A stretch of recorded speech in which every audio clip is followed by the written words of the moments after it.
이에 여호와의 영이 입다에 임하시니 입다가 길르앗과 므낫세를 지나서 길르앗의 미스베에 이르고 길르앗의 미스베에서부터 암몬 자손에게로 나아갈 때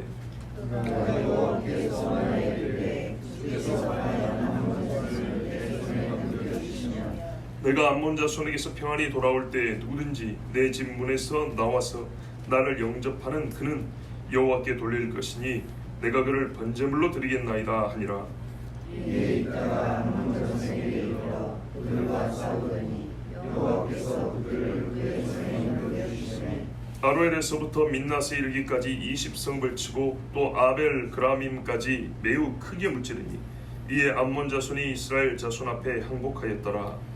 이따가 이스라엘에 있는 자기 집에 이를 때 그가 그의 딸이 소금을 잡고 춤추며 나와서 영접하니 이는 그의 무남 동료라. 입다가 이를 보고 자기 옷을 찢으며 이르되 어찌할꼬 내 딸이여 너는 나를 참담하게 하는 자요 너는 나를 괴롭게 하는 자 중에 하나로다.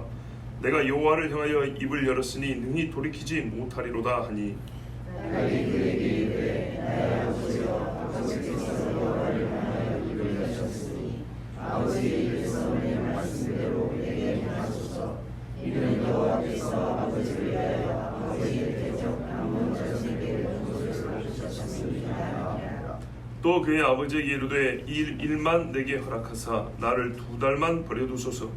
내가 내 여자 친구들과 산에 가서 나의 처녀로 죽음을 인하여 애곡하겠나이다 하니 그가 이르되 가라하고 2달을 계약하고 그를 보내니 그가 그 여자 친구들과 가서 산 위에서 처녀로 죽음을 인하여 애곡하고 2달 만에 그의 아버지에게로 돌아온지라. 그는 자기가 서원한 대로 딸에게 행하니 딸이 남자를 알지 못하였더라. 이것이 이스라엘의 관습이 되어 이스라엘 여자들이 해마다 가서 길르앗 사람 입다의 딸을 위하여 나같이 애곡하라. 아멘.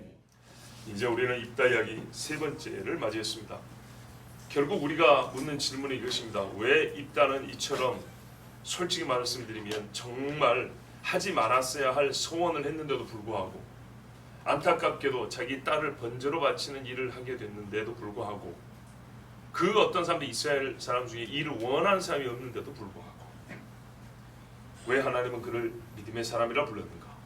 다윗과 사무엘과 같은 반열에 올려놓았는가? 그것이 성경을 읽는 우리에게는 가장 큰 질문이고 궁금함입니다. 그리고 이 문제에 대한 답이 주어져야 우리가 성경을 제대로 읽는 것입니다. 왜냐하면 성경의 결론을 내놨기 때문입니다. 그 전에 우리가 궁금한 문제는 있습니다. 뭔가 좀 충돌하는 문제들이 있습니다. 그렇지만 성경이 내려놓은 최종 답안이 있습니다. 그 답안에 우리를 맞춰야지 우리가 그 답안을 믿지 않냐고 내 마음대로 해석하여서 우리 속사람이 원하는 바대로 성경을 해석한다는 것은 잘못된 것입니다. 거기서는 은혜가 있는 것 같아도 그는 내가 만들어낸 은혜지 하나님 주신 은혜가 아닙니다. 자, 하나님 말씀을 보고 가는데요. 점점 가면 갈수록 제가 약간씩 점층이죠. 하나 놓고 하나 놓고 하나 놓고 이런 식으로. 그래서 아마 반복되는 말들이 들어있긴 있을 겁니다. 근데 이것은 뭐랄까요? 말씀을 더 확실하게 위해서 반복이지 쓸데없는 반복이 아니니까 여러분 잘 이해하고 들으시기 바랍니다. 이에 29절입니다. 암몬 사람들이 입다의 말을 듣지 아니하였을 때 잘 기억하십시오. 이 첫마디를 암몬 사람들이 입다의 말을 들었으면 좋았을 겁니다. 그렇죠? 들었으면 전쟁도 하지 않고 죽지 않았을 겁니다. 들었으면 자기들이 원하는 욕심은 이루지 않았지만 자기들의 생명을 빼앗기지도 않냐고 땅을 빼앗기지도 않냐고 재산도 빼앗기지 않았을 겁니다. 무엇이 중요하죠? 들어야 합니다. 입다 입에서 뭐가 나왔습니까? 하나님이 하신 일이 나왔습니다. 하나님이 이 백성을 위하여 하신 구원의 역사가 읊어졌습니다. 그 말은 어떻게 해야 되죠? 들어야 합니다. 암몬 자손 입장에서는 제일 듣기 싫은 소리입니다. 거짓말 해놨더니 뭐라면 오히려 이 땅 한 말이 거짓말하지 마라. 이거 니들 땅 아니다. 하나님이 우리에게 준 거다. 너희가 옛날에 만약에 조금 있다면 너희가 옛날에 거인들한테 다 뺏긴 거 아니냐 원래. 너희 힘으로 찾지도 못하는 것. 우리가 거인하고 싸워서 그것도 걔들이 공격하니까 방어를 해서 뺏어낸 거 아니냐. 자, 이렇게 말을 했습니다. 즉 암몬 입장에서는 가장 듣기 싫은 역사적 사실입니다. 하나님 주셨다. 암몬의 신앙으로서는 가장 받아들이기 싫은 신학적 해석입니다. 요거를 그러나 들었어야 했습니다. 그치요? 들었어야 했습니다. 분명한 사실에 대하여 듣고 행위를 했었어야 했습니다. 꼭 기억하십시오. 자, 듣지 아니하였을 때 하나님이 어떻게 하셨냐? 암몬이 틀렸고 입다가 옳았으므로 입다를 통하여 이스라엘을 구원하기로 작정하셨습니다. 그래서 어떻게 했습니까? 29절 보세요. 여호와의 영이 입다에게 임하시니, 우리말로 하면 이에 이런 말은 보통 그러므로에 가깝습니다. 예, 분명한 인과관계는 아니지만 분명한 상관성이 있다는 얘기입니다. 그래서 하나님께서 이 못된 암몬 사람들을 입다를 통해서 치기로 작정하셨습니다.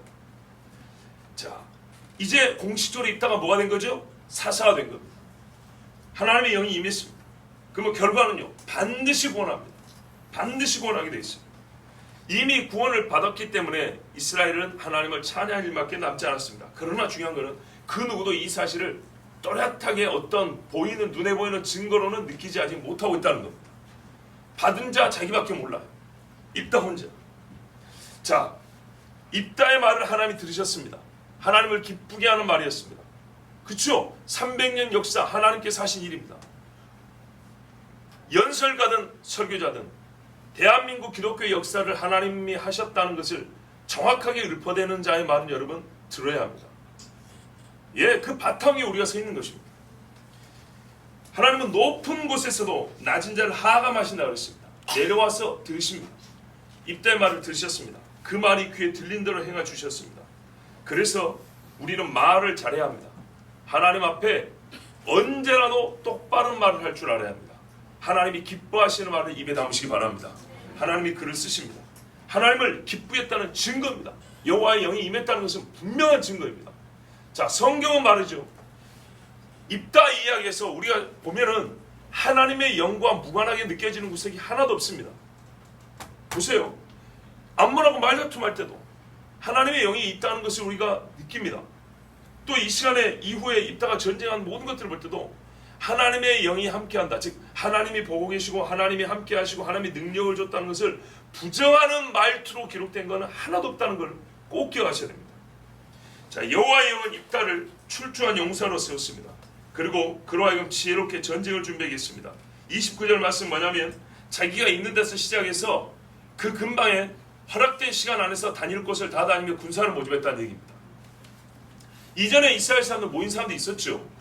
모였는데 오합지졸이라 지도자가 필요했다 그랬죠. 그러나 더 모으고 더 착실하게 준비했습니다. 그러나 암몬이 한없이 기다려주지 않기 때문에 분명히 짧은 시간 안에 부지런히 움직였을 것이고 입다의 말을 듣고 따라온 사람들도 들어 있었습니다. 입다는 이때부터 모든 길르앗 사람들에게, 그 근방의 이스라엘 사람들에게, 시간이 없었죠. 유다까지는 못 가지만 그 근방에 있는 북쪽 지파 이스라엘 사람들에게 사사로 여겨졌습니다. 자, 이래서 미스바에서 미스바까지 이 사람이 미스바에 살았습니다. 번역의 미스베 또는 미스바 같은 말입니다. 우리 번역이 조금 다르게 된 거지 똑같은 말입니다. 자, 이렇게 해서 이제 암몬 자손으로 나아갔습니다. 당당히 한판 붙어보자고 이제 출정을 했습니다. 바로 그때 30절에 보시면 하나님 앞에 입다는 서원을 합니다. 한 가지 서원을 하는데 왜 이 서원을 했을까요? 승리를 위하여서죠. 이기게 해달라는 겁니다. 자, 입다를 매우 부정적으로 보는 사람들은 여기서부터 입다를 미안합니다. 까기 시작합니다. 믿음이 없었다고. 하나님의 영이 이미 딱 임해주면 나가야 되는 것인데, 그죠? 그 믿음이 없어서 그랬다. 여러분, 그러나 여러분 소위 말해서 겉보기에 조건부 서원을 한 사람이 얼마나 많은지 아십니까? 입다만 유독 이럴 게 아닙니다. 이거는 믿음이 없다라는 의미보다는 철저하게 하나님을 의뢰하는 성격이 더 큽니다. 여러분도 그러지 않습니까? 항상 믿음이 없어서 그런 게 아니라 하나님 이것만 해주시면 그 소원이 클 때 원하는 바가 크고 간절할 때 그런 표현을 많이 합니다. 그런데 입다만 유독 믿음이 없어서 제가 여러 신학자들 보니까 입다를 못 잡아먹어서 안 다르더라고. 봐보세요. 거짓말인가. 굉장히 정말 요즘 말하면 편향되어 있어요. 입다에 대한 해석만큼. 자, 입다는 하나님을 의뢰하는 마음으로 한 겁니다. 그 증거는요, 이제 읽다 보면 나옵니다. 자, 보겠습니다. 하나님 앞에 주께서 과연 이 암몬 자손을 내 손에 넘겨주시면 틀림없이 넘겨주신다면 하면서 하나님 앞에 이 전쟁을 맡깁니다. 도와주세요. 의뢰합니다. 나는 반드시 이겨야 됩니다. 라는 그런 간절한 마음으로 서원을 합니다. 서원의 내용은 이겁니다. 내가 암몬 자손에서 평안히 돌아올 때, 그죠? 이미 이건 승리를 원하는 거죠. 누구든지 내 집 문에서 나와서 나를 영접하는 그는 여호와께 돌릴 것이니 내가 그를 번제물로 드리겠나이다. 이게 이제 문제입니다. 이 말씀이라, 그러니까 이 말이 없었으면 그냥 이 서원도 좋게 곱게 넘겨줬을 건데 이 부분 때문에 모든 것을 입다를 아주 부정적으로 보는 겁니다. 자, 여러분, 분명히 제가 봐도 이 부분은 입다가 잘못 말한 거예요. 안 했으면 좋을 말이에요. 이미 하나님이 승리 주신 거예요. 영이 임했으니까 이긴 거죠. 그런데 입다가 물론 그렇습니다. 우리가 말하는 온전한 믿음의 사람이라고 보기는 좀 어렵지만 이 부분에 있어서 굳이 서원을 안 해도 됐겠지만 그러나 성경은 분명히 믿음의 사람이기 때문에 나는 여기에 근거해서 해석을 하면 이 사람은 뭐랄까요, 비난받을 정도의 믿음이 없는 게 아니고 하나님 앞에 의뢰함이 더 컸다, 이렇게 해석하는 게 옳다는 겁니다. 자, 그런데 이제 진짜 문제는요, 이 서원입니다. 여기서 보면 그는 이렇게 되어 있습니다. 히브리 말로는 그냥 그입니다. 영어로 뭐냐면 it입니다. it. 그러니까 이게 동물인지 곤충인지 사람인지 애매합니다. 그런데 이게 사람이라고 볼 만한 증거는 뭐냐면 영접화면입니다.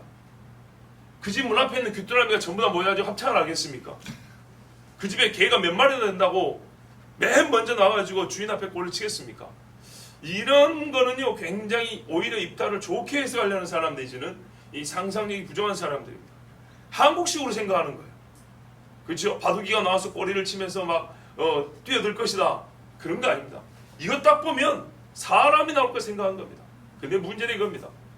여러분은 우리 보통 남자들 입장에서 전쟁을 갔다 오면 그 집 문을 열고 누가 맨 먼저 나올 것 같습니까? 집입니다. 집. 자기 식구겠죠. 제일 사랑하는 사람이겠죠. 제일 궁금한 게 이겁니다. 가능성이 제일 높은 게 솔직히 딸이나 부인입니다. 여종들이 나왔을 것이라고. 에이, 어디 안방마님보다 여종들이 나가요. 질투로 죽으려고. 그럴 리는 없지요. 여인들이 속옷치며 춤추는 일은 있지만은 영접하러 나온다는 것은 솔직히 가능성이 제일 높은 사람은 첩도 아니고 부인이나 딸들입니다. 예전부터 여자들이 이러고 나왔기 때문에. 근데 입다가 이거는 분명히 예상하지 못한 거예요. 왜? 딸이 나왔을 때 옷을 찢어버리잖아요. 자, 그런 걸 봤을 때는 입다가 이 부분에서 경솔한 것은 확실하고 하지 말았어야 될 서운한 것은 분명합니다. 이거는 솔직히 비판을 받아야 됩니다. 그리고 그가 그라고 한 것을 볼 때는 사람을 생각했다는 것입니다. 이 역시 굉장히 잘못된 생각입니다. 그죠? 신앙적으로 신학적으로 사람을 바치겠다는 것을 최소한 감수한 겁니다. 최소한 감수고, 그냥 정당하게 말하면 어떤 사람이라도 사람을 바치겠다고 그냥 말한 셈입니다. 이것은 입다의 뭐예요? 그래요, 말씀의 지식이 부족하다는 뜻입니다. 이 부분에 있어서는 비난받아야 마땅합니다. 그런데 뭐 그러니까 궁금한 거예요. 왜 히브리서는 입다를 믿음의 사람이라 했냐는 말이에요. 자, 물론 첫사람이란 말은 없지만 누가 봐도 첫사람을 얘기하는 것이지 집안 식구를 다 죽인다는 얘기는 아니니까요. 영접하러 승리한 집주인을 다 영접하지 누구는 반대하고 미워하겠습니까? 그래서 문맥상 첫사람인 것은 우리가 당연히 그렇게 여겨질 수 있습니다. 32절 보십시오. 그리하여 입다가 암몬 자손에게 이르러 이제 싸웁니다. 여호와께서 그들을 입다의 손에 넘겨주셨죠. 서원 없었어도 넘겨주시기로 작정했습니다. 자, 그리고 서원을 했죠. 서원을 했기 때문에 이게 직접적인 인과관계는 없지만 하나님은 분명히 이기해 주십니다. 왜요? 이거는 결과적인 것이지만 우린 결과를 아는 입장에서 있어야 한 거지만 하나님은 입다를 시험해 보기로 했어요. 이게 중요한 겁니다. 서원하지 않아도 승리를 줬을 건데 승리를 하게 해줬어요. 그럼 입다는 어떻게 해요? 서원을 행해야 되죠. 바로 이 부분에 입다의 시험이 있는 겁니다. 하나님은 그 딸을 춤추며 나오게 하셨어요. 우리가 모든 것을 사람의 자유의지를 무시하는 건 아니지만 하나님의 섭리로 볼 때 딸이 소고를 춤추며 나오게 한 거는 하나님이 하신 일이에요. 적어도 우리가 입다는 보편적으로 생각할 때 자기에 가장 가까운 이가 춤춰 나올 것을 예상할 수 있었지만 그 순간 그거를 찰나적으로 생각하지 못하고 그냥 서운하는 마음이 너무 큰 나머지 누구라도 나오면 바치게 됐다 이렇게 치더라도 하루 이틀 지나면서 말이죠. 전쟁하는 중에 아니면 행군하는 중에라도 만약에 우리 집사람이 나오면 어떡하지? 우리 딸이 나오면 어떡하지? 이런 생각 해볼 만하죠. 그러면 승리하기 전에 취소라든지 바꾸려면 그때 바꿔야죠. 승리가 주어진 다음에는 불가능한 겁니다. 절대 안 됩니다. 자, 그렇다면 입다에 있어서 딸이 나와가지고 그가 옷을 찢었다는 얘기는 그가 생각하지 못했다는 것이고 끝까지 생각하지 못했다는 거고 하나님이 딸을 나오게 함으로써 입다에게 서원값을 갚게 하실 때 그의 믿음을 테스트한 겁니다. 참 이게 한편은 모순적으로 됩니다. 하나님이 인신제사를 받지 않는다 했습니다. 그런데 입다 본인이 인신제사를 약속을 해버렸습니다. 아 그게 뭔지 모르잖아. 그러지 말자고요. 그 용접하는 건 사람이에요. 사람. 그런데 그 사람을 하나님은 딸로 정해버렸습니다. 하나님이 너는 그라고 했는데 나는 그를 네 딸로 받겠다 이렇게 정해버렸어요. 여기에 큰 시험이 있는다. 마치 아브라함에게 네 독자를 바치라는 것처럼 말이죠. 근데 그때는 하나님이 대신 양을 줬죠. 근데 지금은 다릅니다. 자기 입으로 내뱉은 말입니다. 자, 이래서 어떻게 이겼냐? 아로엘에서부터 민닛. 아로엘은 암몬과 거의 맞닿아 있는 요단 동편 아래쪽이죠. 민닛. 솔직히 이 지역이 어딘지 정확히는 모릅니다. 아벨 그라밈, 포도원이 많은 땅이라 이런 뜻입니다. 자, 여기가 대개 어디냐면 암몬과의 경계입니다. 그러니까 암몬 땅을 치고 들어가진 않았어요. 암몬이 그쯤 되니까 항복을 해버렸어요. 항복하면 어떻게 하죠? 적어도 조공을 바친다든지 뭔가 전쟁 손해배상, 피해배상을 해야 되겠죠. 자, 뭔가 그런 건 있었을 겁니다. 자, 이렇게까지 치고 내려가는데 큰 살육이 있었어요. 크게 무찔렀다. 그리고 암몬 자손이 항복했다. 자, 보십시오. 이 엄청난 전쟁 준비하는 데 시간이 얼마나 걸렸습니까? 얼마나 많은 말이 소요됐습니까? 근데 두 줄로 끝나버렸어요. 두 줄로. 32절, 33절. 그죠? 두 절로. 이 전쟁에 대한 후기도 없고, 그죠? 이 전쟁에 대한 깊은 고찰이 없어요. 그리고 바로 입다의 딸 이야기로 나옵니다. 그러면 성경에서 우리에게 지금 해주고 싶은 말이 무슨 말이죠? 주제의 중심은 그 딸과의 사건이라는 얘기입니다. 의외로 말이죠. 자, 기도원 같은 경우는 전쟁 이야기도 자세하고요. 그 다음에 에본 만들어 놓은 거랑 그 아들 못된 이야기랑 거의 분량이 비등비등합니다. 근데 이 얘기는 전쟁 준비한 얘기하고 딸 얘기가 비등비등하지 가운데 부분 실제 전쟁 이야기는 요만히 끝나버립니다. 하나님이 하시고 싶은 이야기가 이 앞부분과 뒤에 많다는 얘기입니다. 입다의 말, 결국에는 입다의 말의 행위, 말한 대로 이루는 이것에 가장 큰 무게가 있다는 뜻입니다. 자, 그래서 아주 원초적으로는 말을 어떻게 해야 된다, 말 조심해라, 이렇게 여러분이 교훈을 줄 수 있겠지만 사사시대에는 사사기를 통하여 주신 말씀은 그보다 더 깊은 뜻이 있습니다. 결국에는 믿음의 문제거든요. 말 조심을 넘어선 말과 관계된 믿음의 문제입니다. 자, 우리는 그것을 봐야 되겠습니다. 34절을 보십시오. 미스베 집으로 갔습니다. 그랬더니 그의 딸이 속을 잡고 춤추며 나와 영접을 합니다. 이는 그의 무남 동료라. 이야, 말은 맞는 말인데 무남 동료는 너무 단촐합니다.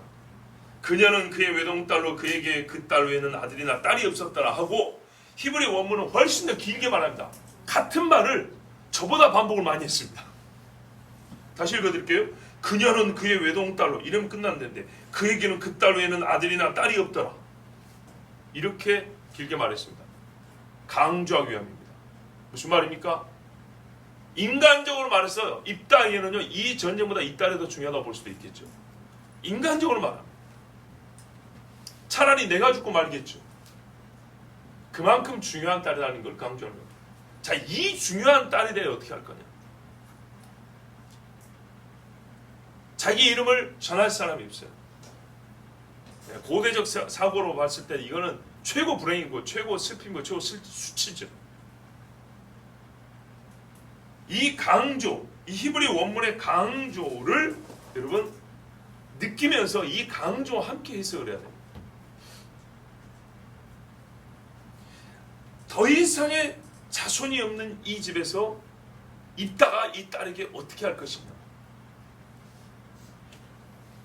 다르게 말하면 이 가능만 하다면 이 딸 대신에 그 누구라도 무엇이라도 바칠 수 있는 상황이라는 얘기입니다. 심정적으로도 그렇고. 무슨 말인지 아시겠어요? 대체물을 얻을 수만 있다면, 대신할 수만 있다면 무엇이라도 대신할 수 있는 입다의 심정이고 상황이라는 얘기입니다. 그런데 입다는 그렇게 안 했다는 것이 성경이 우리에게 가르쳐준 말이에요. 이거를 여러분 느끼면서 읽어야 돼요. 제가 항상 하는 말은 우리 마음이 우리 속의 심장이 좀 말랑말랑하고 움직이면서 성경을 봐야 돼요. 오직 이 한 딸밖에 없단 말이에요. 어떤 애비가 이 딸을 자기 손으로 찔러 죽이고 내장을 긁어내고 살을 잘라내서 능지처참한 팔다리를 잘라서 하나님 앞에 바치겠냐? 그럴 수 없는 거죠. 할 수만 있다면 대신이라도 죽겠다는 것이 애비의 심정입니다. 잘 보십시오. 입다가 만약에 이교적 신앙에 의해서, 물론 사람을 제물로 바친다는 것은 이교적 풍습입니다. 잘 들어보세요. 이게 뭔 차이인가? 이교적 풍습에 의했다면, 이교적 풍습에 따랐다고는 볼 수 있습니다. 그러나 그의 신앙 정신은요, 이거 예리하게 영과 혼을 잘라내서 예리하게 봐야 되는데 이교적 신앙관이 아닙니다. 무슨 말이냐? 이교적 사람들은 그가 섬기는 몰렉이나 그모스나 이 더러운 신들을 진짜 신으로 믿기 때문에 자기 자녀를 바치는 겁니다. 잔인하게. 아시겠죠? 근데 이 풍습을 보고 입다가 배우기는 했어요. 근데요, 이교적인 사람들은 어떠냐면 진짜 신하고 믿지 않고 위선자들은 어떻게 하냐면 다 대체합니다. 무슨 말인지 아시겠어요? 이해가 안 됩니까? 진짜 신앙이 아닌 경우에는 바꿔낼 수 있습니다. 물리고 핑계댈 수 있습니다. 근데 입다는 뭐예요? 하나님 앞에 이걸 했어요. 문제는 방식이 하나님이 원하는 방식이 아닌데 입다는 하나님을 섬기는 어떤 바른 자세는 갖고 있어요. 위선적이 아니었다는 거예요. 어떤 차이는 아시겠죠? 원래 이걸 하면 안 돼요. 하면 안 되는데 하나님 앞에 신앙은 진짜였기 때문에 가짜라면 바꾼다니까요. 신약시대에 보세요. 고르반 아버지께 드릴 것을 하나님께 드렸다고 하면서 부모에게 효하기 싫으니까 돌리고 하지 않습니까? 양 바치는 것도 짐승도 돌리고 하지 않습니까? 구약시대나 예수님시대나. 무슨 말인지 아시겠죠? 좋은 거는 내가 가지고 더러운 거 하나님께 바치고 상한 거 하나님께 바치고 이렇게 한다 이 말입니다. 짐승 새끼 하나도 양 새끼 하나도 신앙이 없으면 그렇게 한다고요. 그렇다면 입다가 하나님에 대한 믿음이 만약에 없었으면, 말 그대로 순전히 100% 이교적인 신앙인이었다면, 아니면 여호와를 섬기는 척하는 위선자였다면 이 순간 대체물을 찾을 수 있어요. 그 누가 대체물을 찾는다고 해서 입다를 욕할 사람도 없어요. 감히 이 민족의 구원자 앞에 토론할 사람도 없어요. 순전히 입다 개인의 문제, 자기 결정 100% 달린 문제예요. 그런데 입다가 속이거나 외면하거나 무시하거나 까먹었다거나 아니면 다른 대체물을 찾지 않습니다. 이 자체가 여러분 우리가 정말로 간과하지 말아야 될 사실입니다. 입다가 이를 보고 자기 옷을 찢으며 이르되 어찌할꼬 슬프다 내 딸이여, 너는 나를 참담하게 하는 자요 너는 나를 괴롭게 하는 자 중에 하나로다. 내가 여호와를 향하여 입을 열었으니 능히 돌이키지 못하리로다.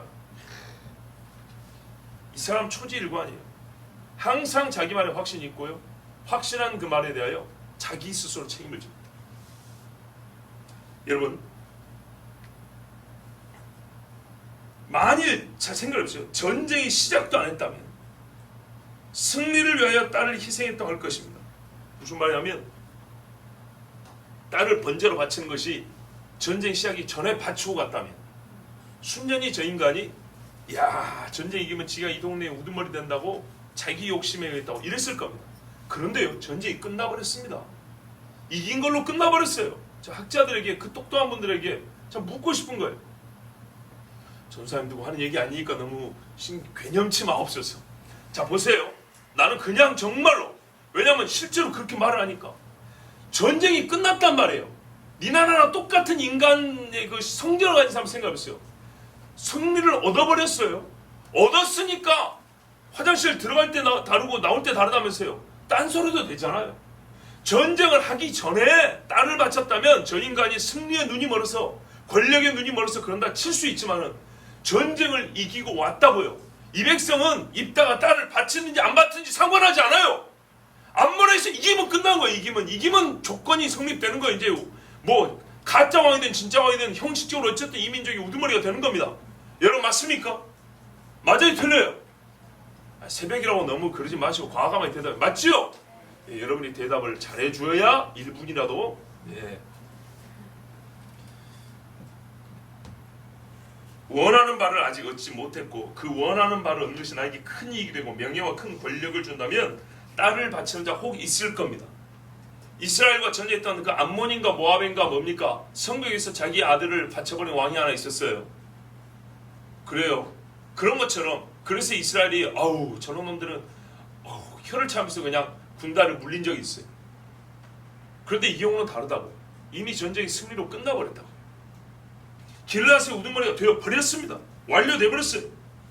그렇다면 이 경우 보통의 사람 같으면 딸을 바치지 않은 국리를 할 것입니다. 이겨버렸으니까. 원하는 바는 이미 다 얻었지 않습니까? 전쟁도 이겼고 길르앗의 우두머리도 됐고. 그러나 입다는 다른 생각을 하지 않았습니다. 그래서 우리 중 누구보다 나은 사람입니다. 우리가 하나님 앞에 서원이나 조건을 걸고 기도해 놓고도 어떻게 해요? 보통 하나님이 먼저 주거든요. 내가 먼저 하기보다 하나님이 먼저 줘요. 하나님이 주고 난 다음에 모릅니다 하는 경우가 얼마나 많습니까? 근데 누가 입다를 욕한단 말이에요.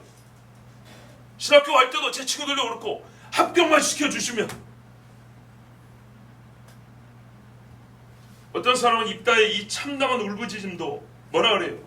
딸 네가 나를 참담하게 하고 나를 괴롭게 하는 자라 그러니까 딸의 비극적인 운명을 생각하지 않냐고. 주가 될 사람은 딸이지 않습니까? 자신의 처지만 생각한다고. 아빠의 슬픔만 생각한다고. 이야 정말 이렇게 언어 능력이 딸릴 수가 있나.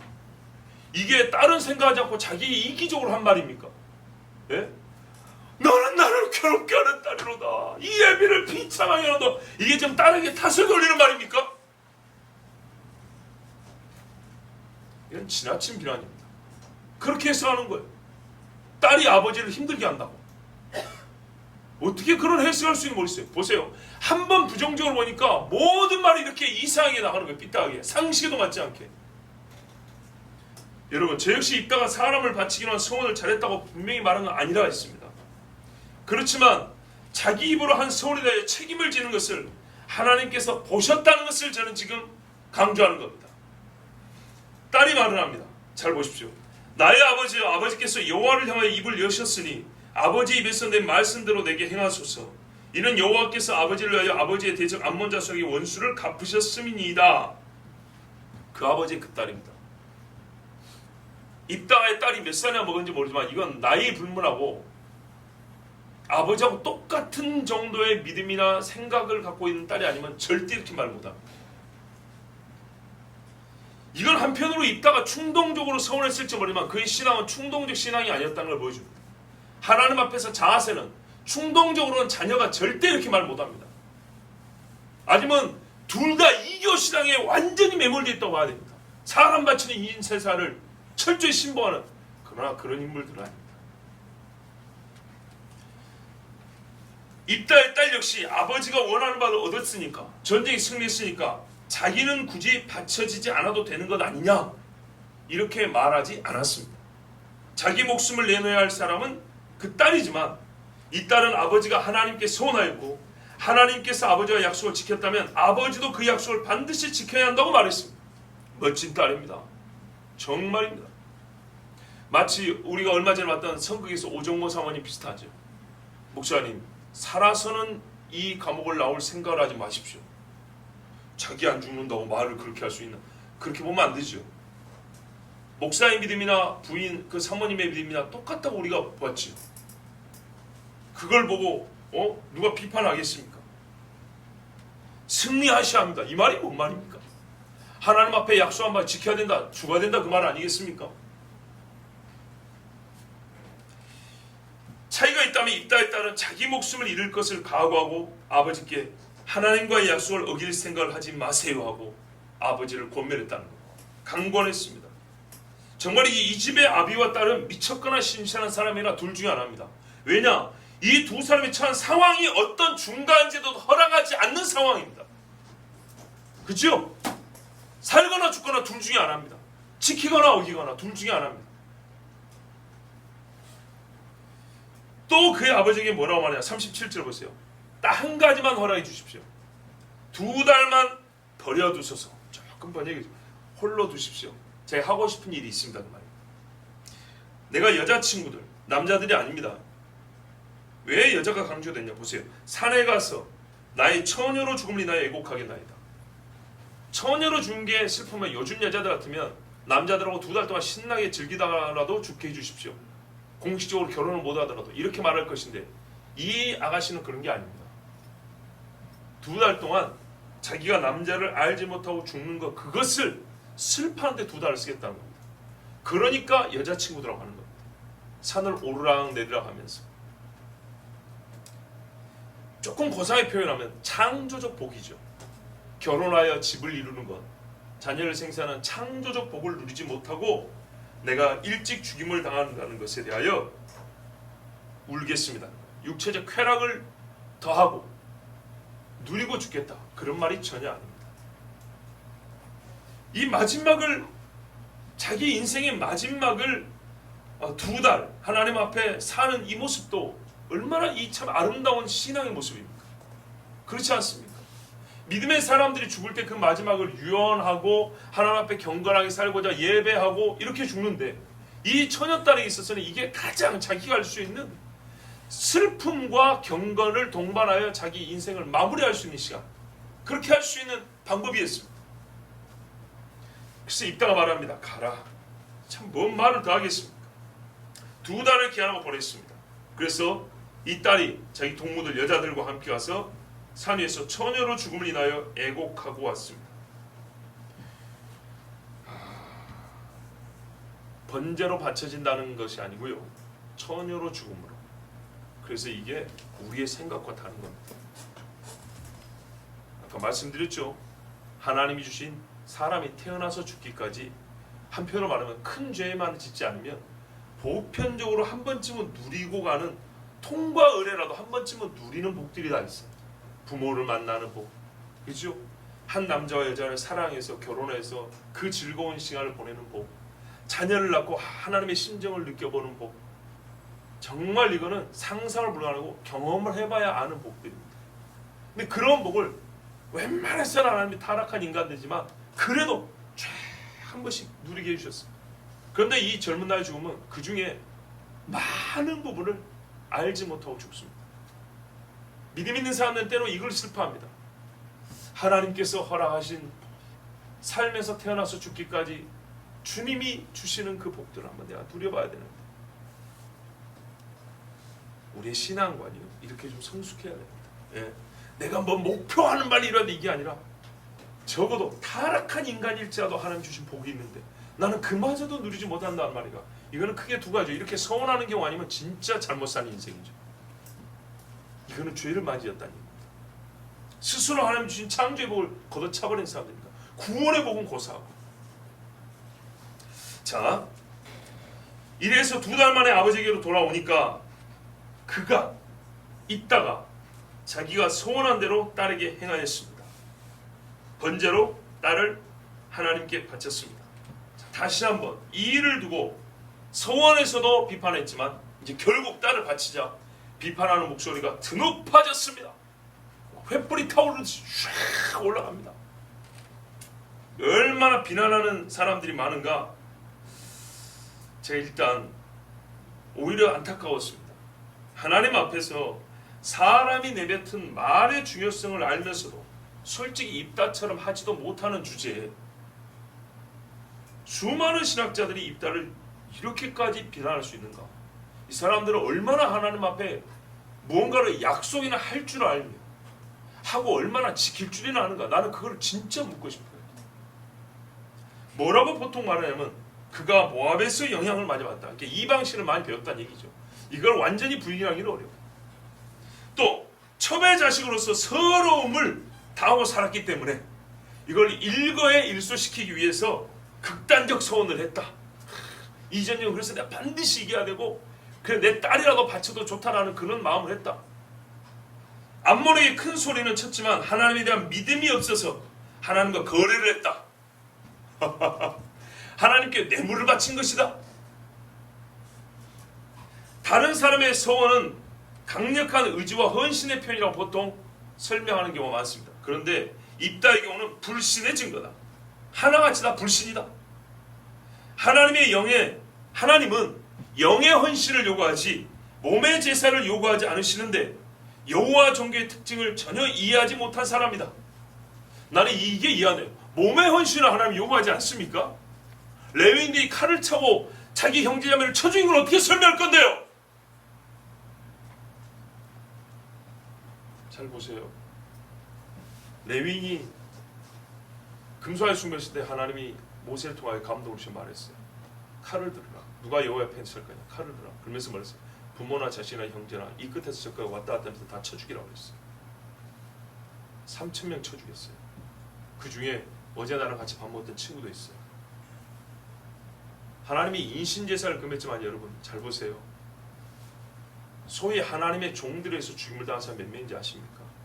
하나님의 종들에 의해서 뭐 때문에 범죄자나 강도가 아니라 엘리사가 몇 명 죽인지 아세요? 대머리라고 놀렸다고 젊은 애들 42명을 죽여버렸어요.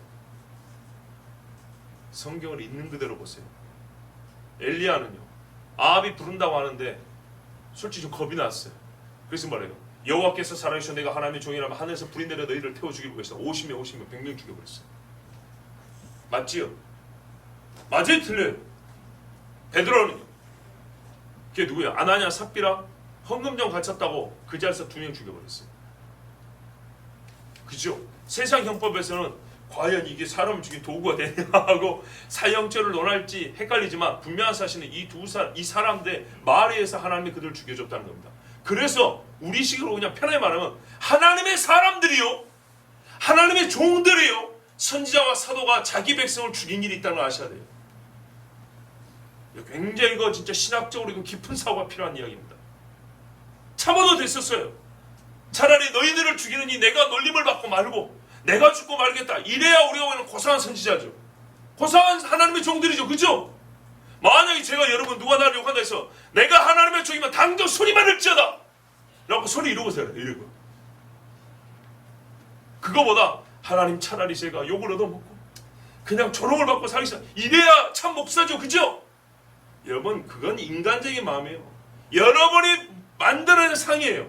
하나님 그렇게 말하지 않아요. 어떤 경우는 하나님의 종들이 비참하게 고난을 당하게 하세요. 하나님. 어떤 경우는요. 하나님을 멸시하는 거 동일시해서 그 자리에서 저주를 내리게 하세요. 하나님 그런 분이에요. 자기 백성도 치게 하시는 분이 하나님이에요. 왜 성경에 있는 그대로 안 봅니까? 그렇다면 수호로 볼 때는 입다는 한 사람 죽인 거예요. 물론 뒤에 에브라임과 싸우지만 그건 에브라임이 정말 시비를 걸어서 그런 거고. 자 보세요. 딸이기 때문에 우리가 심정적으로 너무 가깝고 안타까우니까 이렇게 입다를 이렇게 부정적으로 똑같은 사람을 죽게 한 일에 대하여 정말 다른 차원으로 생각하는데 그러지 마시라고요. 사람을 죽게 한 거예요. 똑같이. 근데 왜 죽이겠냐 이거예요. 저는 정말 이렇게 비난하는 사람들을 볼 때 이렇게 한국식으로 표현하고 싶어요. 정말 왜들 이러십니까? 예? 입다 하나 잡아드시면 그렇게 좋습니까? 라고 제가 막 호소하고 싶어요. 한번 부정적으로 보이시 하니까 브레이크를 잡지 못하고 그냥 막 끝까지 밀어붙여버립니다. 멈추면 내가 죽는 것 마냥. 입다에게 달려드는 모양새가 암몬 군대보다 더 잔인하고 무섭게 여겨질 정도에 있습니다. 자 여러분, 이 사람들이 입다의 인신제사를 비난하는 성경 구절들이 있어요. 보세요. 보통 이거를 들더라고. 레위기 27장 2절에서 8절 보면 이스라엘 자손에게 말하여 이르라. 만일 어떤 사람이 사람의 값을 여호와께 드리기로 분명히 서원하였으면 너는 그 값을 정할지니 네가 정한 값은 20살부터 60살까지는 남자면 성수의 세계로 은 50세겔 하고 이렇게 쭉 나갑니다. 여러분 이거는 말이죠. 뭐라면 처음부터 사람을 값을 정한 겁니다. 하나님 이 사람을 제가 하나님께 돈을 얼마 계산해서 드리겠습니다. 이렇게 한 경우입니다. 사람을 죽이겠습니다 해놓고 죽이기 싫으니까 돈 내는 그런 경우 아닙니다. 또 민수기 18장 15절 16절을 보면 여호와께 드린 모든 생물에 처음 나는 것은 사람이나 짐승이나 다 내 것이로되 처음 난 사람은 반드시 대수할 것이요 처음 태어난 부정한 짐승도 대수할 것이며 그 사람을 대수할 때는 난 지 한 달 이후에 네가 정한 대로 성수의 세계를 따라 은 5세계로 대수하라. 한 세계는 20개라이니라. 자, 이건 뭐냐면 처음부터 하나님이 첫 것은 내 것이니까 대속으로 바쳐라 이렇게 명령한 경우입니다. 다른 상황입니다. 다른 상황입니다. 그런데 이거를 근거로 해서 입다가 인신제사를 그만한 하나님의 명령을 어겼다 이렇게 말합니다. 그거 아닙니다. 오히려 입다의 인신제사를 성경적으로 비판하려면 근거 구조는 이렇게 해야 됩니다.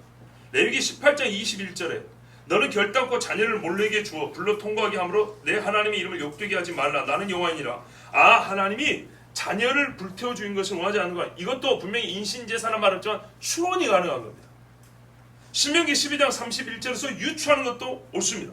내 하나님 여호와께는 네가 그와 같이 행하지 못할 것이라. 그들은 여호와께서 꺼리시며 가증히 여기시는 일을 그들의 신들에게 행하여 심지어 자기들의 자녀를 불살라 그들의 신들에게 드렸느니라. 자, 이런 명령을 유추해보면 아, 하나님은 자녀를 불살라 바치는 것을 원하지 않는구나 이렇게 할 수 있죠. 사람을 불살라 바치는 것을 원하지 않는구나 이렇게 하는 것이 오히려 더 가깝습니다. 근데 비판하는데 좀 멀리 있는 구절들을 갖다 비판하는 경우가 많더라고요. 그리고 제일 중요한 건 뭡니까? 처음부터 사람을 하나님께 바친다는 생각 자체를 안 하는 건 살인하지 말라. 그죠? 전쟁 외에 이 대명령을 생각하면 이런 소원을 안 했어야 옳은 것입니다. 근데 성경은 어디에 초점을 맞추고 있고 우리가 어디를 중심으로 보게 하냐면요, 그 소원을 안 했어야 한다는 것보다는 분명히 안 했어야 하긴 했는데 한 소원에 대하여 어떻게 행위를 취하느냐, 이것을 우리에게 중점적으로 가르치고 있습니다. 자, 제가 여러분 한 가지 먼저 물어보겠습니다. 이건 신학자들에 대한 질문이기도 합니다.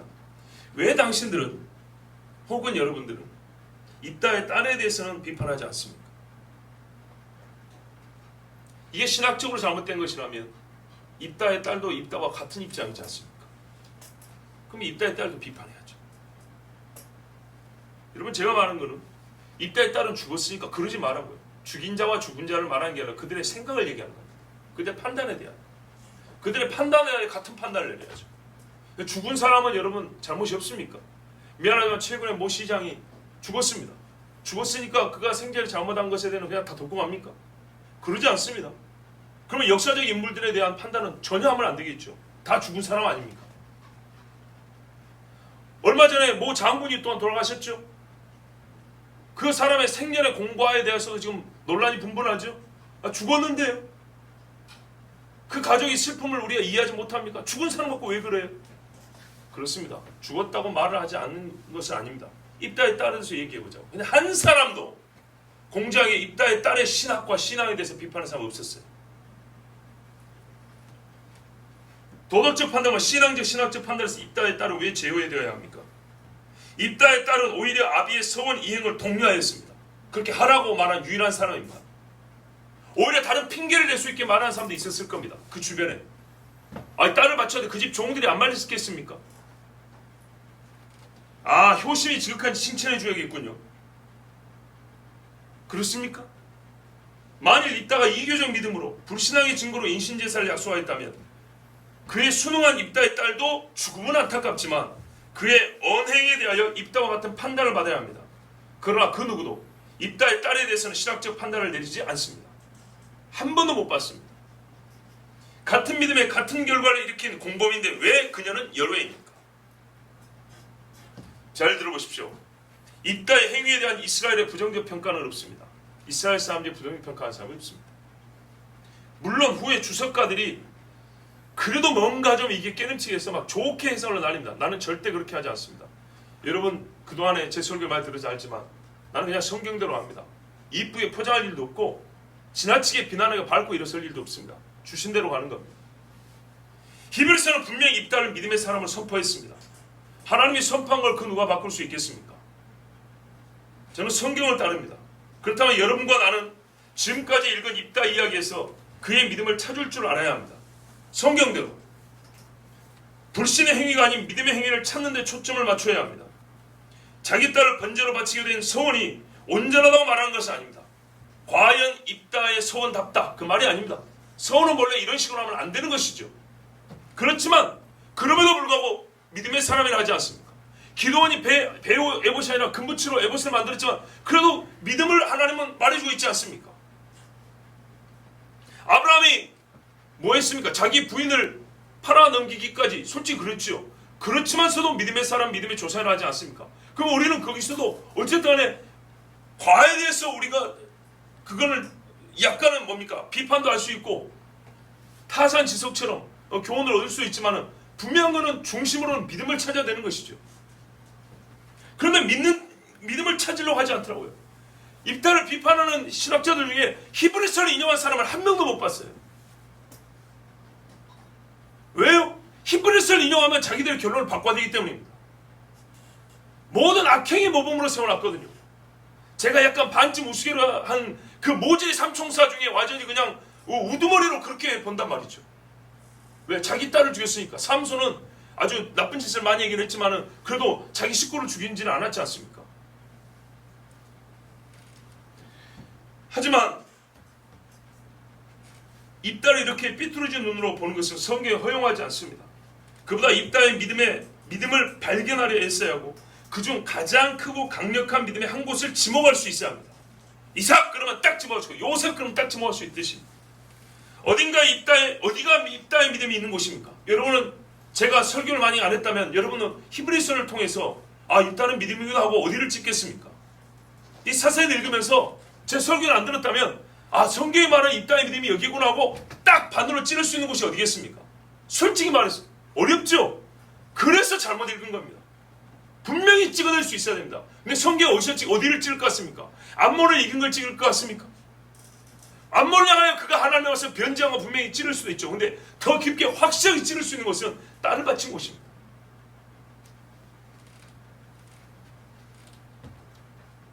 정말 부정적으로 입다를 보는 사람들에게 입다의 믿음이 있는 곳을 지목하려 하면 그 사람도 할 수 있겠습니까?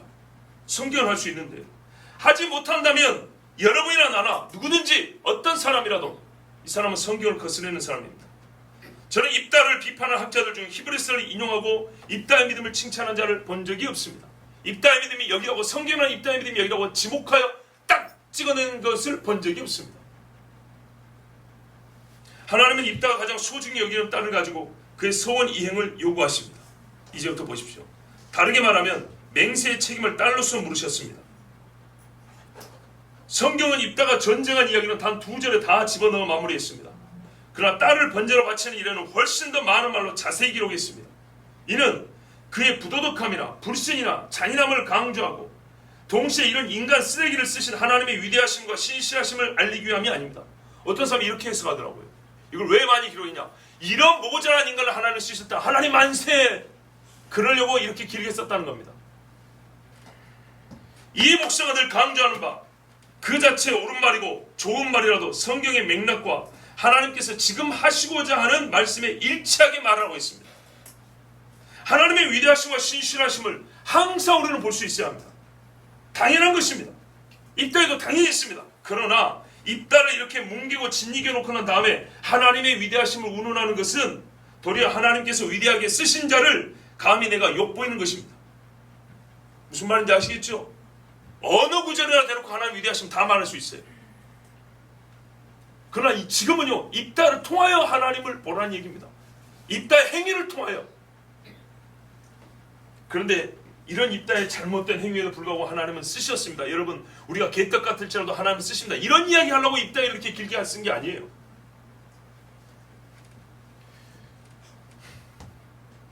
다시 묻습니다. 성경이 입다를 왜 믿음의 사람으로 칭찬했습니까? 어디서 그의 믿음의 정점을 찾을 수 있습니까? 왜 사사기는 입다가 그의 딸을 번제로 바치는 기사를 자세히 길게 기록해 놓았습니까? 바로 여기서 입다의 믿음을 찾을 수 있기 때문입니다. 우리는 하나님께 입을 열고도 이런저런 핑계를 만들어 늘어놓습니다. 나는 그런 사람들이 묻고 싶습니다. 당신은 당신하고 마주보고 대화한 분이 누군지 알고 있습니까? 알고나 하는 기도입니까? 도대체 이 땅에서 얼마나 살 줄 알고 하나님과 약속한 것을 우습게 여기는가? 하나님의 오래 참으심이 무섭지 않은가? 오래 참으심에도 불구하고 잊고 모른 척 부정하면 그 진노의 심판을 오늘 밤 받지 않고 지나칠 수 있다고 생각하는가? 감당할 자신이 있는가? 이 땅 하나님께 소원해놓고 자기 딸 바치기 싫어서 딸에게 말 돌리면 이 땅 그 두려움을 감당하고 살 수 있을까요? 믿음이 없으면 모른 척 하겠죠. 믿음이 있는 사람은 무서워서 잠을 잘 수가 없어요. 오죽이나 큰 약속을 해놨어야 하는 말이죠. 전도서 5장 4절 5절 6절에 말합니다. 네가 하나님께 서운하였거든 갚기를 더디게 하지 말라. 하나님은 우매한 자들을 기뻐하지 아니하시다니. 안 갚으면 우매한 자래요. 서운한 것을 갚으라 명령입니다. 서운하고 갚지 아니하는 것보다 서운하지 아니하는 것이 더 나으니 내 입으로 네 육체가 범죄하게 하지 말라. 천사 앞에서 내가 서운한 것이 실수라고 말하지 말라. 하나님이 천사를 보내요. 받아오라고. 어찌 하나님께서 네 목소리로 말미암아 진노하사 내 손으로 한 것을 멸하시게 하랴. 이게 하나님 말씀입니다. 시편 15편에 다윗이 말하죠. 여호와여 주의 장막에 머무를 자 누구오며 주의 성산에 사는 자 누구오니까. 정말 궁금한 거예요. 한마디로 구원이 궁금한 거예요. 그런데 하나님은 의를 원하시죠. 그래서 의의 조건을 읊었어요. 근데 나에게 의의가 없어요. 내 우편에 계신 이가 나에게 의를 줬어요. 그래서 16편 17편 가면 하나님께 이제 찬송을 합니다. 그런데 이 15편에 적어도 다윗이 하는 신앙에서 말이죠. 이 정도 의는 있어야 되는 거예요. 어떤 의냐 보세요. 누구오니까 주의 앞에 머무를 자 주의 성산에 사는 자 누굽니까 했더니 그의 눈은 망령된 자를 멸시하며 여호와를 두려워하는 자들을 존대하며 그의 마음에 서운한 것은 해로울지라도 변하지 아니하며. 아멘. 이런 사람이 주의 장막에 머물 수 있대요. 여호와를 향하여 입을 열었다고 해서 다 지켜야 되는 건 아니야. 그냥 하나님께 잘못했다고 넘어가. 어떤 신학자도 이렇게 가르치지 않지만 성경 해석할 때는 꼭 이렇게 해석합니다. 여러분도 그렇지 않습니까? 하나님께 기도했지만 그냥 누구하고 대화했죠? 여호와를 향하여 입을 열었다고 해서 입다는 다 했습니다. 이 시대에 여러분 어떤 의인이 그립습니까?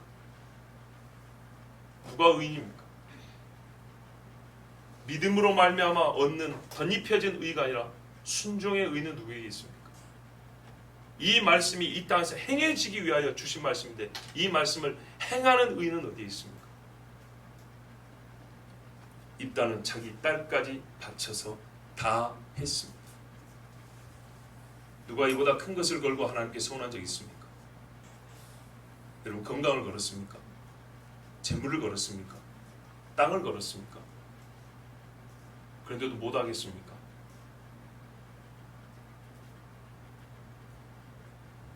딸을 건 사람은 하나님께 딸을 바쳤습니다.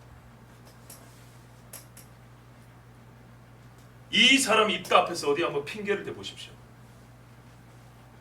이보다 큰 믿음을 가진 자 있으면 나와 보십시오. 입다와 말다툼할 수 있는 자가 누굽니까? 정말 죽은 사람에서 비판은 글을 썼지만 정말 입다하고 딱 마주치면 당신이 입다 앞에서 한마디라도 할 수 있겠어? 정말 하나님 앞에 약속했다고 해서 딸을 바쳐버린 사람한테 한마디로 할 수 있겠어? 이스라엘의 딸들이 해마다 가서 길르앗 사람 입다의 딸을 위하여 나흘 씨에 곡하더라. 이 일로 인하여 이스라엘 여인들의 전통이 생겼습니다. 무슨 이교 전통을 배우니 이딴 소리 하는 사람인데 그런 말 아닙니다. 입다의 딸을 기리는 행위입니다. 처녀의 죽음과 말씀의 부재로 인한 돌이킬 수 없는 슬픔에 대하여 기억하기 위함입니다. 결론입니다. 입다는 하나님께 사람을 번제로 바치는 서원을 하지 않았어야 했습니다. 그러나 그는 그것이 하나님의 법에서 금하는 것임을 알지 못했습니다. 그가 알았어야 했고 누군가 이를 알려주어야 했습니다. 그러나 하나님의 말씀이 부재한 시대에 그는 매우 애석하게도 말씀을 잘 알지 못했습니다. 우리는 이렇게 말해야 합니다. 그가 모압의 풍습을 본받았나 보다. 그 말은 동시에 이스라엘 사람으로서 확실하게 알았어야 될 하나님의 말씀을 제대로 알지 못했다는 말입니다. 이게 사사시대입니다. 여러분, 사사시대는 양면입니다. 가나안의 풍습과 이교의 풍습과 이교 신앙을 따랐다는 말은 동시에 여호와 신앙이 온전하지 못하고 흠결이 많았다는 것인데, 그 흠결 중에 최고는 뭐냐? 말씀의 부재입니다. 그래서 사람마다 자기 소견에 옳은 대로입니다. 하나님의 말씀이 있으면 하나님의 말씀이 속에서 옳은 걸 가르쳐 줄 텐데,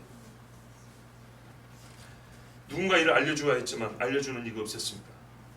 그러나 보십시오. 하나님의 말씀이 부재한 시대에 그는 애석하게도 말씀을 잘 알지 못해서 결국에 자기 딸을 바치기까지 했지만, 대신 잘 이게 중요합니다.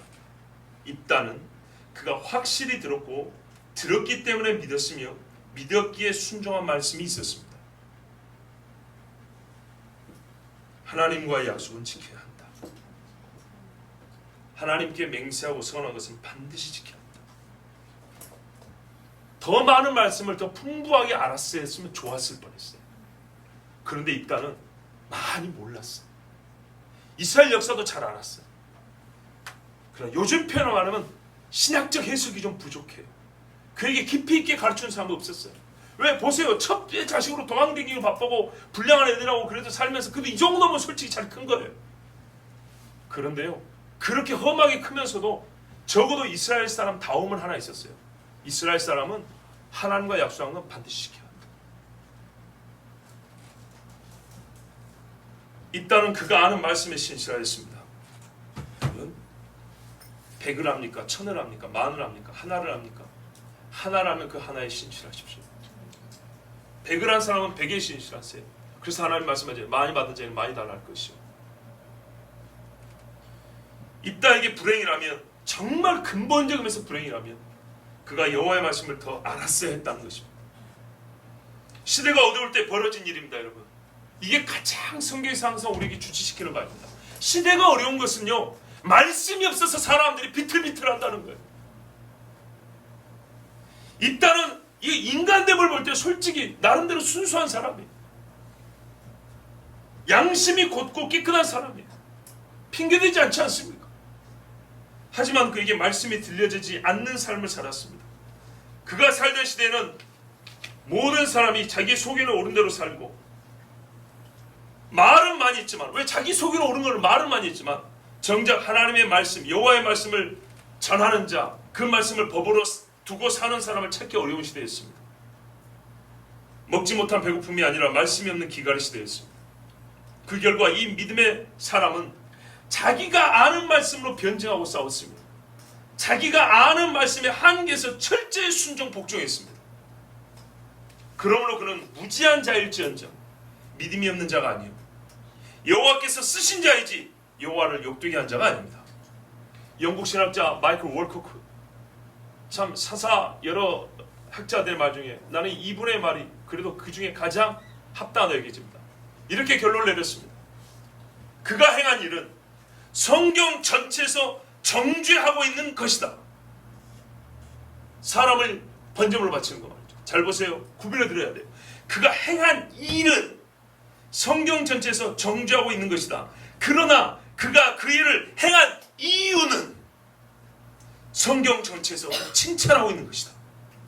할렐루야. 그래서 그를 믿음의 사람이라는 거예요. 우리가 이걸 찾는 거예요. 인신제사를 잘했다고 제가 칭찬한 적이 언제 있습니까? 이유를 찾는 겁니다. 그런데 정말 믿음의 사람이라고 말한 이유를 나는 성경이 찾았습니다. 그런데 이게 성경을 다 보고 나서 거의 마지막에 보니까 이 월컵과 이 위대한 말을 했어요. 여호와를 향하여 입을 열었다고 해서 다 했습니다. 여러분이 여호와를 향하여 입을 열었으면 다 하십시오. 그러나 입다와 같이 돌이킬 수 없는 슬픔을 겪지 않으려면 하나님의 말씀을 부지런히 익히십시오. 여러분의 사고와 의지가 움직이기 시작할 때 항상 여호와의 말씀이 함께 손잡고 움직이게 하십시오. 그러면 이런 안타까운 일은 없습니다. 그러나 이런 믿음의 행위는 마지막까지 할 수 있습니다. 기도하겠습니다. 하나님 감사합니다.